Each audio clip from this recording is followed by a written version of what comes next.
మీ మోకాల నొప్పులకు ఎటువంటి సర్జరీ లేకుండా ఎపియాన్ పెయిన్ క్లినిక్ అందిస్తున్న అత్యాధునిక చికిత్స.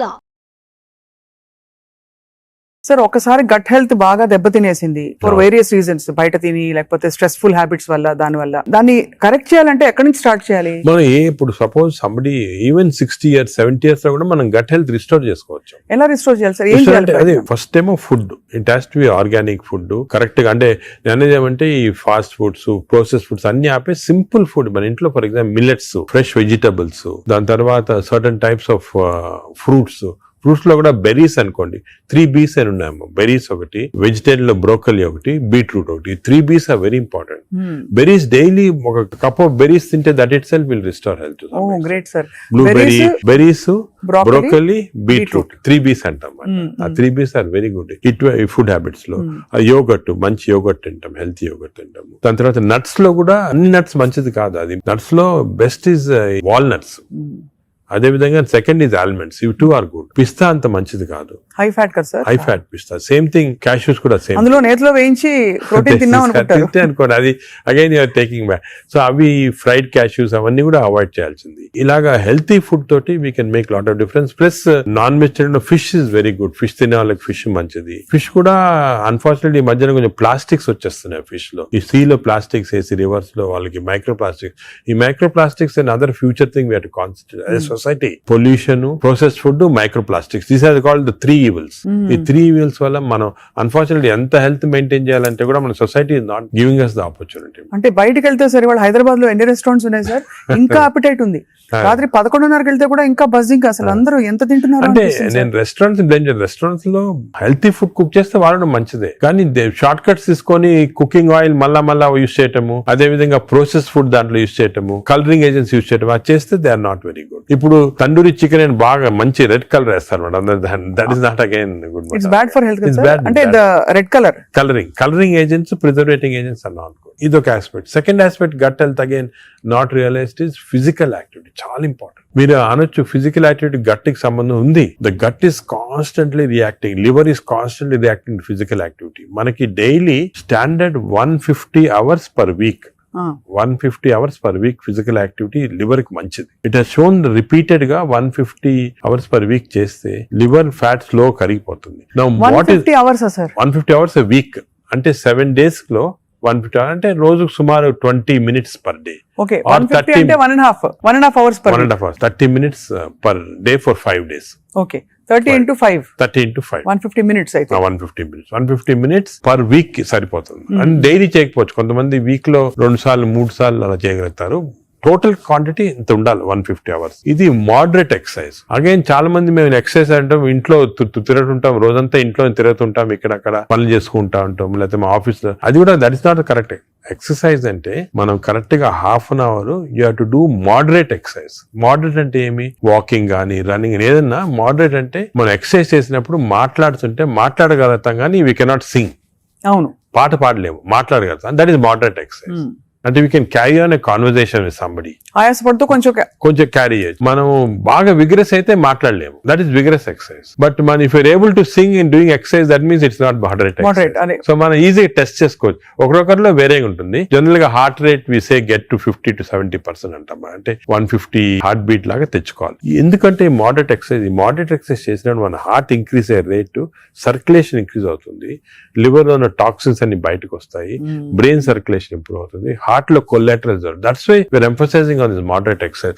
ఏదో క్యాజువల్ గా పొద్దున ఒక 5 మంది ఫ్రెండ్స్ ఒక గంట సేపు నడిచామని, ఒక 2 kilometers నడిస్తే దట్స్ ఆన్ మోడరేట్ ఎక్సర్సైజ్. అది రెగ్యులర్ గా కన్సిస్టెంట్ గా చేయాలి. బాడీ కన్సిస్టెంట్ గా moderate exercise. Clear definition moderate అనేది. Moderate exercise 150 hours a week చేస్తే డెఫినెట్ గా we prolong life by 5-6 years. In fact every 5 minutes of exercise కి you prolonging life by 7 minutes. 5 minutes చేస్తే 7 minutes prolong చేస్తాం life. Sir, ఈ context లో మీరు ఇంతమంది స్టార్స్ ని ట్రీట్ చేశారు. AIG లో చాలా మంది top most stars of the country ఇక్కడికి వచ్చారంటే మీ దగ్గరికి వస్తారు. దీనికోసం కూడా వచ్చిన వాళ్ళు ఉన్నారు. వాళ్ళలో మీరు నోటీస్ చేసిన హెల్దీ హ్యాబిట్స్ ఏంటి సార్? అమితాబ్ బచ్చన్ గారు చాలా మంది వచ్చారు కదా సార్. చాలా నేను నోటీస్ చేసానంటే, ఒకటి ఓల్డ్ స్టార్స్, కొత్త స్టార్స్, వాళ్ళని కూడా ఓల్డ్ స్టార్స్ కూడా చాలా మందిని ఐ టు ట్రీట్. అండ్ ఇప్పుడు కూడా కొంతమంది వస్తుంటారు. Old stars, new stars difference ఏమంటే, ఈ కొత్త generation they are very health conscious. కొంతవరకు ఓవర్ హెల్త్ కాన్షియస్ అనొచ్చు. చాలా మంది కొత్త జనరేషన్ అంటే మన రామ్ చరణ్ గారు, ఈ generation ఆ గ్రూప్ లో they are very health conscious. బాగా ఎక్సర్సైజ్ చేస్తున్నారు, డైట్ బాగా మెయింటైన్ చేస్తున్నారు, వాళ్ళకి హెల్త్ అడ్వైజర్స్ ఉన్నారు. కొన్నిసార్లు కొంతమంది ఓవర్ వెళ్ళిపోతారు, అంటే మరి టూ మచ్ ఆఫ్ ఎక్కువ ప్రోటీన్ కూడా మంచిది కాదు. నార్మల్ గా 1 gram per kg body weight అంటాము, కొంతమంది 2-3 grams. Now there is a fashion 3 grams per kg body, అది మంచిది కాదు. కిడ్నీ పైన ఎఫెక్ట్ జనరల్ గా మంచిది కాదు. కరెక్ట్ ప్రోటీన్ తీసుకోవాలా.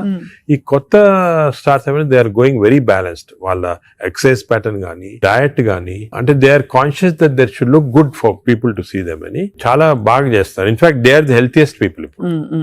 They are very restricted in their alcohol intake గానీ, దాంట్లో కూడా చాలా రిస్ట్రిక్టెడ్ గా చాలా కేర్ఫుల్ గా వెళ్తున్నారు. పూర్వకాలం అంత ఉండేది కాదు, కొంతమంది ఎక్స్ట్రీమ్స్ కి వెళ్ళిపోయేవాళ్ళు ఇంట్లో, అండ్ వాళ్ళు పెద్ద ఎక్సర్సైజ్ అది ఉండేది కాదంతా. బట్ ఇప్పుడైతే డెఫినెట్ చేంజ్ ఉంది. The present generation of stars are very health conscious. They are maintaining, almost అందరు అదే అనుకోవచ్చు, దే ఆర్ మెయింటైనింగ్. అది లేకపోతే they won't stay long in the industry. Sir, external supplements, vitamin supplements అన్ని అవి observe అవుతాయా? External supplement లో చాలా కాంట్రవర్సీస్ ఉన్నాయి. కొన్ని మంచి సప్లిమెంట్స్, కొన్ని కాంట్రవర్షియల్ సప్లిమెంట్స్, కానీ హార్మ్ఫుల్ సప్లిమెంట్స్ అనేది తీసుకోకూడదు. చాలా వరకు ఈ supplements, for example B complex అనుకోండి, vitamin D to some extent people తీసుకున్నారు, దానివల్ల హార్మ్ లేదు కానీ కొంతవరకు బెనిఫిట్ ఉండొచ్చు. ఫర్ ఎగ్జాంపుల్ ఇయర్లీ మీరు 3 times a year ఒక 2 months వైటమిన్ డి తీసుకున్నారనుకోండి, సండే అలాగా, దట్ ఇస్ ఓకే. ఎందుకంటే మన అందరిలో వైటమిన్ డిఫిషియన్సీ ఉంటుంది. అదే B12 ఫోలిక్ యాసిడ్, ఈ రెండు కూడా డిఫిషియన్సీ, ఎస్పెషల్లీ వెజిటేరియన్ లో B12 ఫోలిక్ యాసిడ్ రెండు డిఫిషియన్సీ ఉంటుంది. అది తీసుకున్నా హామ్ ఏం లేదు. ఒకవేళ అది ఎక్సెస్ అయినా కూడా యూరిన్ లో పాస్ అయిపోతుంది. కొన్ని లిటిల్ కాంట్రవర్షియల్ అంటే NADH అని ఉంటుంది అన్నమాట. అది చాలా మంది తీసుకుంటున్నారు ఈ మధ్యన.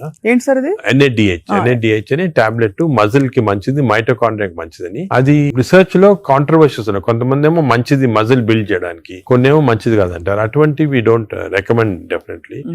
But some things like curcumin అనుకోండి, అంటే మనం ఫుడ్ లోనే వచ్చేస్తుంది కర్క్యూమిన్, అది మంచిది తీసుకోవటము. వైటమిన్ K అని ఉంది ఒకటి, వైటమిన్ K, అది వైటమిన్ K2 కొత్తగా వచ్చింది, అది కూడా కొంచెం కాంట్రవర్షియల్. అలాగా చాలా సప్లిమెంట్స్ వస్తున్నాయి. నేను అనుకునేది natural food, correct amount of protein, that is very important. తీసుకుంటే సప్లిమెంట్స్ పెద్ద అవసరం. అంటే మనకి సోర్సెస్ సార్, ఇప్పుడు ఒక చిన్న ప్రాబ్లం, సొసైటీకి ఉండే ప్రాబ్లం, వెజిటేబుల్స్ పెస్టిసైడ్స్ వేసేస్తారని, ఎక్కడ పండిస్తారు, పటాన్ చెరువు దగ్గర అని నీళ్లు వచ్చేస్తాయి, మురుగు నీళ్లు దానిలో పండిస్తారంటారు.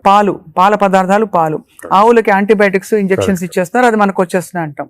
కోళ్లు, ఎగ్స్ కూడా సేమ్ థింగ్, న్యాచురల్గా కేజ్ ఫ్రీ, అదే ఫ్రీ బర్డ్స్ అని, అదొక ప్రాబ్లమ్. ఇంకా పోతే ఇంకా మిగతావన్నీ మనకు తెలిసినవే. ఫ్రూట్స్ సేమ్ థింగ్, కార్బైడ్ పెట్టి పండిస్తున్నారు. సో మనిషి వెతుక్కుంటున్నాడు సార్, ఏం తినాలి, ఎలా తింటే బెస్ట్, నేను ఇంకా కొంచెం ఆరోగ్యంగా ఎక్కువ కాలం బతకచ్చు. అంటే మీరు చెప్పింది చాలా కరెక్ట్. ఇది ఒక పెద్ద టాపిక్, సెపరేట్ టాపిక్, రోజు మనం డిస్కస్ చేస్తాం అంతా. సార్ హౌ టు, మనకి సొసైటీలో అన్ఫార్చునేట్లీ ఇప్పుడు ఎస్పెషల్లీ సిటీస్ లో, ఊర్లలో అంత ఎక్కువ లేదు, సిటీస్ లో ఎక్కువ ప్రాబ్లం ఏమంటే ఈ contamination of food of various types, eggs నిచ్చి, మిల్క్ నిచ్చి, వెజిటబుల్స్ నిచ్చి, అన్ని దాంట్లో ఇట్స్ కమింగ్.